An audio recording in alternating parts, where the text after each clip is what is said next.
এসব দ্বারা তুমি কি প্রমাণ করতে চাইছো? হ্যাঁ, যে তুমি আমার স্ত্রী? একটা কথা মনে রাখো, যে কাক ময়ূরের পাখা লাগালেই ময়ূর হয়ে যায় না। আর শোনো, এসব আদিক্ষেতা আমার সাথে করার কোনো দরকার নেই। এমনিতেই তোমাকে বিয়ে করার আমার কোনো ইচ্ছা ছিল না। পরিবারের চাপে আজকে এই দিনটা দেখতে হচ্ছে। আর কান খুলে শুনে রাখো মেয়ে, তুমি এই বাড়ির বউ হতে পারো, কিন্তু আমার স্ত্রী কখনোই হতে পারবা না। So be careful. বলেই উনি চলে গেলেন। আমি ফ্লোরে বসে পড়লাম, চোখ গড়িয়ে পানি পড়ছে। আর 5টা মেয়ের মতো আমারও আজকে বাসর রাত। ওনাকে সালাম করেছিলাম, তাই তিনি ওরকম করলেন। লাল বেনারসি, খোপায় গোলাপ ফুল, কত ভারী ভারী গহনা শরীরে। রুমটা পুরো বাসর ঘরের মতো করেই সাজানো, ফুলে ফুলে সাজানো। এসএসসি পরীক্ষা দেওয়ার ছুটির কারণে বাবা মা সহ আমি গিয়েছিলাম স্বপ্নপুর। ফিরে বাসায় আসার পথে বিশাল এক দুর্ঘটনা। আমার স্বপ্নপুরের যাত্রা দুঃস্বপ্ন কাল স্বপ্নে পরিণত হলো। পৃথিবীতে বাবা মা ছাড়া কেউই ছিল না আমার। বাবা মা কেউই নেই এখন, আর তারাও রেখে চলে গেল। তোমাদের প্রতি আমার বড্ড অভিমান, জানো তো। স্বার্থপরের মতো দুজনেই চলে গেলে, আমাকে নিয়ে গেলে কি খুব কষ্ট হতো। কোনো এক দুঃসম্পর্কের আত্মীয়, আমার বাবার বন্ধু, এক কাকুর বাসায় ঠাঁই হয় আমার। প্রথম কয়েক মাস ভালোই চলছিল, কিন্তু ওই যে আমার ভাগ্য, কতদিন যে না খেয়ে কাটিয়েছি তার কোনো ঠিক নেই। মাসের 30 দিনের বোধ হয় 19 দিনই খাবার জটেনি। একজোড়া জুতোর ফিতে কতবার যে বদলিয়েছি তার কোনো ঠিকও নেই। একটা জামা পরে ছিঁড়ে সেলাই করতে করতে আর বোধহয় জায়গা ছিল না সেলাই করার। বাড়িতে ভালো মন্দ কিছু রান্না হলে কখনো ডাল ভাতের বেশি আমার কিছু জোটেনি। ঈদে কাকু বাসার সবার জন্য নতুন জামা কিনে দিত। আমিও দু চোখ দিয়ে শুধু দেখতাম আর ভাবতাম আমাকেও মনে হয় একটা জামা দিবে, কিন্তু আমাকে কখনোই সেই সম্মানটুকু দেওয়া হয়নি। তবুও কিছু মনে করতাম না, কারণ আমাকে তারা থাকতে দিয়েছে, এটাই অনেক। ছোট ছোট বাচ্চাদের টিউশন দিতে শুরু করলাম। মাস শেষে যেই টাকাগুলো হতো অর্ধেকের বেশি দেওয়া লাগতো সংসারে, আর বাকি টাকা দিয়ে এমএ টেমিয়ে পড়ালেখার খরচটা চালাতাম। বারান্দার একটা ছোট্ট ঘর, একটা চৌকি আর একটা পরিত্যক্ত টেবিল, এই ছিল আমার ঘরের আসবাবপত্র। এই 2 বছরে বহুবার বিয়ে দেওয়ার চেষ্টা করেছে, কিন্তু অনেক কষ্টে ইন্টার পরীক্ষাটা দিয়েছি। বাবার যেটুকু সম্পত্তি ছিল সেটাও কাকুরা জোর করে লিখে নিয়েছিল। পরীক্ষার পরের দিনই আমাকে দেখতে আসে, আর আমি তাদেরকে আটকাতে পারিনি। জোর করেই কাকুরা বিয়েটা দিয়ে দেয়। ভেবেছিলাম পরীক্ষাটা দেওয়ার পরে এখান থেকে চলে যাব, আর বৃথা চেষ্টা করিনি। আমিও রাজি হয়ে গিয়েছিলাম। ভেবেছিলাম বিয়ের পরে হয়তো বা একটু সুখের মুখ দেখব, নিজের একটা পরিবার হবে। কিন্তু কই, এবার ভাগ্য আমাকে হারিয়ে দিল। এখন আর চোখের পানিকে পানি বলে মনে করি না, কারণ আমার একমাত্র দুঃখের সাথী হলো আমার এই চোখের পানি। এই চোখের পানি জানে আমার জীবনের কষ্ট কতটা। এই চোখের পানি আমার প্রত্যেকটা মুহূর্তের সাক্ষী। বাবা মাকে হারানোর পর কবে যে মন খুলে হেসেছি সেটাই ভুলে গেছি, মনেই নেই। এইসব কথা ভাবতে ভাবতেই রাতটা পার করে দিলাম। সারা রাত আর ঘুম হলো না। সারা রাত উনি আর ঘরেও এলেন না। সকালের আলো চোখে পড়তেই উঠে ফ্রেশ হয়ে নিলাম। ওনারা অনেক বড় লোক, টাকা পয়সা সম্পত্তির কোনো অভাব নেই। তাদের বাড়িতে আসার সাথে সাথেই দামি শাড়ি, দামি গহনা দিয়ে সাজিয়ে দিয়েছেন। কিন্তু এসব দামি শাড়ি গহনা আমি কি করব? আমি যাকে ধরে এখানে এসেছি সেই তো আমাকে পছন্দ করে না। ওনার মা আমাকে দেখে পছন্দ করে নিয়ে এসেছেন। ফ্রেশ হয়ে নিচে গেলাম, গিয়ে সোজা রান্নাঘরে গেলাম। বাড়ির তেমন কেউই উঠেনি। নতুন রান্নাঘর, সবটা বুঝতে বেশ অসুবিধা হলো। কিছুক্ষণ পর খালা এলো আর প্রায় সবটাই বুঝিয়ে দিল। রান্না তখন প্রায় শেষ হয়ে যাবে। এমন সময়, কি গো মা, তুমি এত সকালে রান্নাঘরে কেন? যাও, তুমি ঘরে যাও। না না মা, সমস্যা নেই, আমার এসবে অভ্যাস আছে। কিছুক্ষণ পর রান্না শেষ করলাম, করে খাবার দিলাম টেবিলে। সবাই খেয়ে অনেক প্রশংসা করলো। রাতে উনি বাসায় ফিরলেন। আমি ওনার পথ চেয়ে এখনো বসেই আছি। উনি রুমে ঢুকেই আগে ফ্রেশ হতে গেলেন। বেরিয়ে আসতে জিজ্ঞাসা করলাম, আপনার খাবারটা নিয়ে আসবো? আমি কি বলেছি আমার খাবার নিয়ে আসো? মানে তোমার সমস্যাটা কি আমি তো বুঝতে পারি না। আমি তোমাকে আগেই বলেছি না, তুমি এবারে বৌমা হতে পারো, কিন্তু আমার স্ত্রী না। কিন্তু আপনি কি সারাদিন কিছু খেয়েছেন? একটু আগে আমি কি বলেছি, কি বললাম আমি? যত সব, মানে বুঝি না বেশি বেশি। এমনি সময় মা রুমে ঢুকলো। জাঙ্কুক, এসব কি ধরনের কথাবার্তা? তুমি বৌমার সাথে এভাবে কেন কথা বলছো? তুমি জানো তুমি সারাদিন বাসায় আসোনি, খাওনি বলে ও নিজেও সারাদিন খায়নি। তো আমি কি কাউকে খেতে নিষেধ করেছি? কেউ যদি না খায় তাতে আমি কি করতে পারি? থাক না মা, এইসব বলার কি দরকার? দেখো মা, তুমি কিছু মনে করো না, ও ওরকমই। না না না, কি মনে করবো মা? আমি কিছু মনে করিনি। প্রথম দিনেই বুঝতে পেরেছি সংসারেও আমার সুখ মিলবে না, আর স্বামীর ভালোবাসা আমার কপালেই নেই। এভাবে দেখতে দেখতে কয়েক মাস কেটে যায়। ওনার এই তিক্ত কথা এখন আর আমার গায়ে লাগে না। একদিন বিকালবেলা উনি ওয়াশরুমে ছিলেন, আমি রুমে বসেছিলাম। এমন সময় ওনার ফোনটা বারবার রিং হচ্ছিল। আমি কিছু না ভেবেই ফোনটা রিসিভ করলাম। ওই পাশ থেকে কেউ একজন বলল, জাঙ্কুক বেবি, তুমি কোথায়? আজকে আসতে এত কেন লেট করছো বলো তো? আমাদের ডেটের কথাটা কি ভুলে গেছো? আমি তো রুম বুক করে রেখেছি। ওয়েট, ওই মেয়েটা কি তোমাকে কোনোরকম প্যারা দিচ্ছে? তুমি আর চিন্তা করো না, কিছুদিনের মধ্যেই তো আমরা এক হয়ে যাব, তাই না? তুমি কোনো কথা বলছো না কেন বেবি? What happened? আমার ফোনটা কানে রাখার আর শক্তি হলো না। ফোনটা বিছানার উপর পড়ে গেল। আমার মনে হচ্ছে এক পাশটা কেটে পড়ে গেছে। এমনটা আমি কখনো কল্পনাতেও ভাবিনি। ফোনের ওই পাশ থেকে বারবার বলছে, হ্যালো হ্যালো হ্যালো। এমন সময় উনি রুমে ঢুকলেন।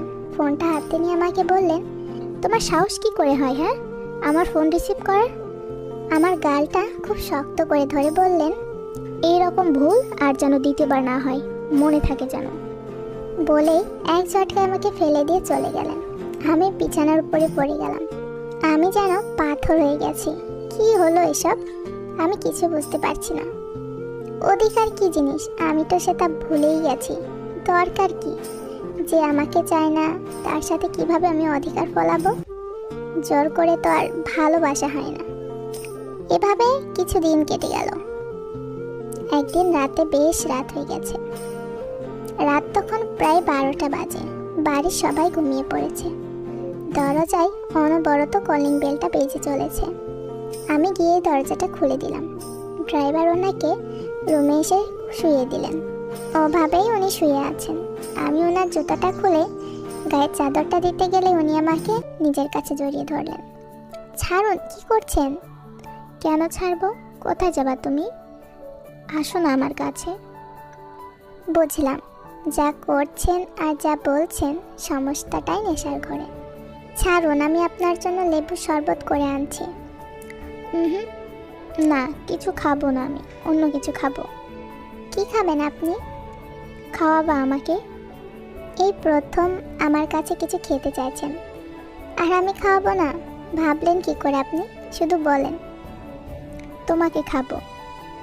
আমার তোমাকে চাই। আই নিড ইউতে আই লাভ ইউ। আমার হবা, অনেক ভালোবাসা দিব তোমার, অনেক ভালোবাসবো তোমায়, প্লিজ। কতই না অদ্ভুত এই ভালোবাসা। আমি আগেই চেয়েছিলাম, কিন্তু আজকে সবই নিয়তির খেলা। আজকের দিনটা না হয় আমার ডায়েরির পাতায় সেরা দিনটা হিসেবেই থাকবে। কি দোষ আছে সজ্ঞানে হোক আর নেশার ঘরেই হোক, আপনি তো আমার হলেন।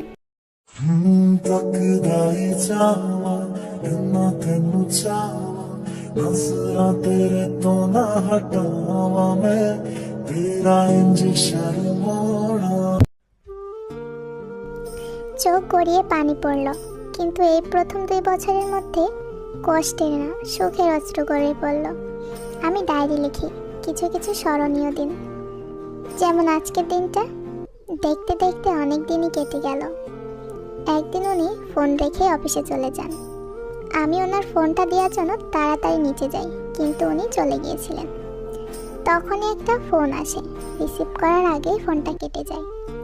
পরে রুমে আসি, বসে আছি, পাশে ওনার ফোনটা। একবার ভাবছি ফোনটা দেখব, আবার মনে হচ্ছে না থাক। এক সময় আবেগকে প্রশ্রয় দিয়ে ফোনটা খুলেই ফেলি, গ্যালারিতে ঢুকি। ফোনটা একসময় ওনাকে লক খুলতে দেখেছিলাম।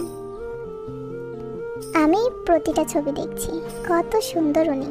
শেষবারের মতো ওনার ছবিতে একটা চুমু দিই আর কয়েক পৃষ্ঠা লিখি ডায়েরিতে। এরপর আরও কয়েকটা ছবি দেখতে থাকি। এমন সময় কিছু দেখবো আমি মোটেও প্রস্তুত ছিলাম না। আমি এটা মোটেই আশা করিনি। ওনারা সেই মেয়েটার কিছু ঘনিষ্ঠ ছবি আর ভিডিও, যা কোনো স্ত্রী নিজের স্বামীর থেকে কখনোই আশা করে না, বা দেখলে কেউই ঠিক থাকতে পারবে না। আমি প্রচণ্ড কান্না করছি। এটা কি দেখলাম আমি? না না, এটা হতে পারে না। এমনি সময় উনি রুমে ঢুকলেন আর আমার হাত থেকে ফোনটা নিয়ে বললেন, আমি একদিনই বলেছিলাম না যে আমার ফোনে হাত দিবা না, তবুও কেন হাত দিয়েছো বলো? আজকে আর নিজেকে আটকাতে পারলাম না। নিয়েছি তো কি হয়েছে? আপনার সব কিছুর উপর আমার অধিকার আছে। অধিকার? কিসের অধিকার? লিমিট ক্রস করো না। লিমিট মানে কি? হ্যাঁ, ওই মেয়েটা আপনার সাথে ওইভাবে কি করে? হ্যাঁ, আমার মধ্যে কি কম আছে যে আপনি ঘরে বউ রেখে অন্য একটা মেয়ের সাথে? সি তে আমার হাতে কাছে রেশমি চুড়ি ছিল।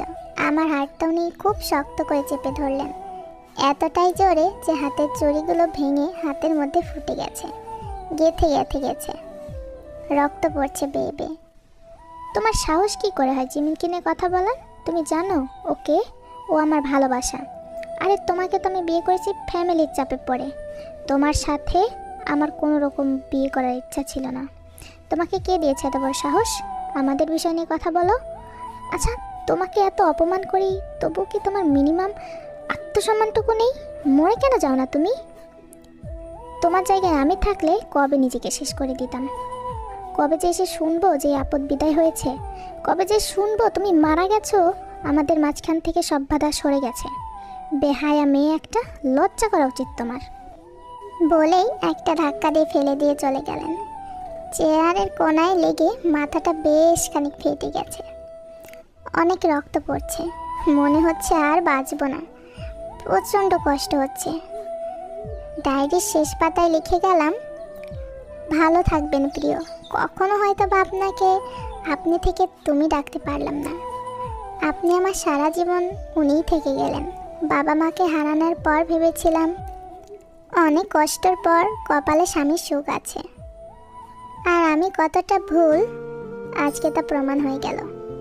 জানেন তো, আপনার প্রতি আমার কোনো অভিযোগ নেই, কোনো দিন দোষ দিব না আমি আপনাকে। হয়তো আপনার সেই দিনটার কথা মনে নেই, কিন্তু আমার জীবনের সেরা দিন, স্মরণীয় দিন হয়ে থাকবে।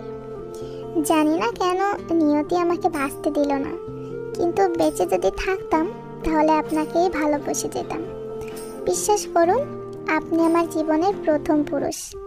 আপনাকে কি করে ভুলি বলুন তো, তাও আবার আমার স্বামী। জানেন তো, আমি অনেক সুখী আর খুশি একটা মানুষ। নয়তো আপনাকে পেতাম না, কারণ আপনি আমাকে যেমনই ব্যবহার উপহার দেন না কেন, আমি তা খুব উপভোগ করেছি। আজকের দিনটাকে মনে রেখেন কেমন? আমার স্মরণে না হয় একটা করে আমার এই ডায়েরিতে আমার নামের পাশে আপনার নামটা লিখে দিন। তাতেই আমি অনেক খুশি হব। হয়তো বা আমি দেখব না, কিন্তু আমার এই মনের আশাটাকে পূরণ করেন প্লিজ। আপনাকে নিজে থেকে নিজের ডায়েরিটা দেখাতে পারলাম না, আপনি না হয় নিজেই দেখে নিলেন। আচ্ছা বলুন তো, আমাকে মনে রাখবেন তো? আমার অনুমান যদি খুব ভুল না হয়, তাহলে এখন আপনি আমার এই লেখাগুলো পড়ছেন আর কাঁদছেন, তাই না?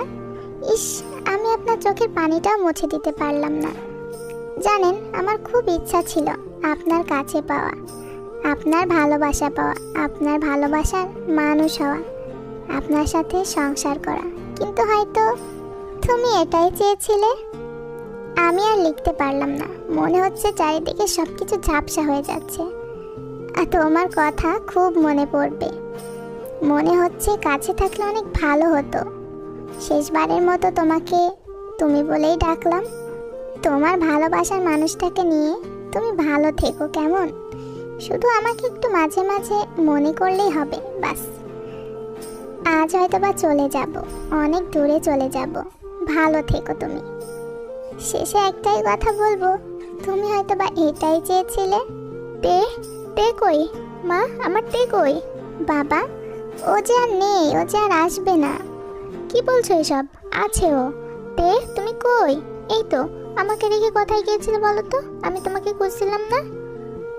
জাঙ্কুক নিজের মানসিক ভারসাম্য হারিয়েছে গত 2 মাস। এখনো মনে করে তে ওর আশেপাশেই আছে। তের মৃত্যুর পর থেকেই জাঙ্কুক তের গুরুত্বটা বুঝতে পেরেছে, কিন্তু বড্ড দেরি হয়ে গেছে যে। এখনো জাঙ্কুক তের ডায়েরি আর ওর কিছু ছবি আর ওর কিছু কাপড় চোপড় নিয়ে নতুন সংসার বেঁধেছে। এর মাঝেই নাকি তেকে খুঁজে পায় সে। পুলিশও আসছিল, কিন্তু একজন মানসিক ভারসাম্যহীন রোগীকে জেলে তো আর পুরে রাখতে পারে না, তাই না? যে কোনো কিছুই থাকতে আমরা তার মূল্যটা বুঝি না, কিন্তু সেটা না থাকলে বা হারিয়ে গেলে ঠিকই তার মূল্যটা বুঝি। কিন্তু সময়ের জিনিস সময় থাকতেই বুঝে নেওয়া ভালো, কারণ একবার হারিয়ে গেলে সেটা আর ফিরে পাওয়া যায় না। তাই নিজের মানুষটাকে সময় থাকতে ভালোবাসো, হারিয়ে গেলে কখনো ফিরে পাবা না।